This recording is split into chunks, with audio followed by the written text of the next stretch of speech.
And so they're not just listening, they're not just loving what they're hearing, they're dreaming, how can I be like this guy?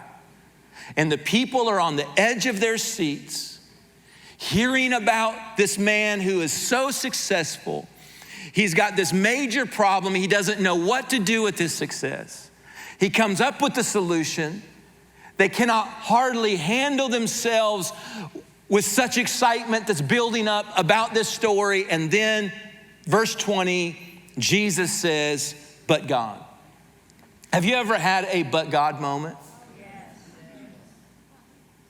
You're thinking, you're living one way, you're going about your life one way, you're set in it, you're settled in it, and then somehow God rudely interrupts you with a but God moment, like come to Jesus kind of moment. You know what I'm talking about? She's not a Christian, but she's really cute. You know, this is something you're playing with because she can always become a Christian. She can't always become cute. You know what I'm talking about? But God. He's not a Christian, but he's loaded. But God. But God said concerning this man that everyone is dreaming about being like, he's a fool. And the audience is floored. This man is the furthest thing from a fool. He's rich, he's brilliant, he's got extra. He's got so much extra. For a moment, we get worried about him because he doesn't know what to do with all of his extra. We're kind of heartbroken for his dilemma, but then he finds a solution, a really great solution to tear down, build bigger, so later on he can just enjoy life. Take it easy, eat, drink, and be merry. This is the picture of success, living life, and being accomplished.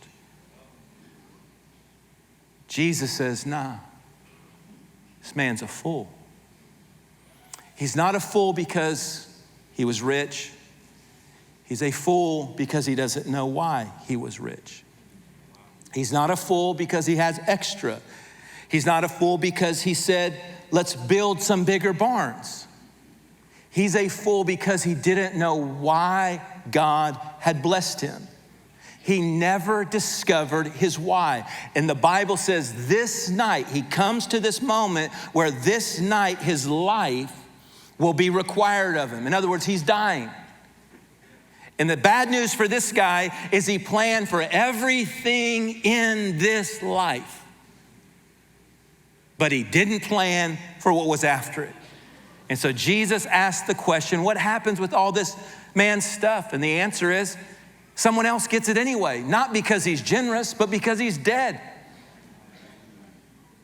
This is how Jesus defines foolishness. You've been given what you've been given. You consume, you store up for future consumption so you can enjoy life, take it easy, eat, drink, and be merry. The assumption that Jesus calls foolishness is that it's all for your consumption.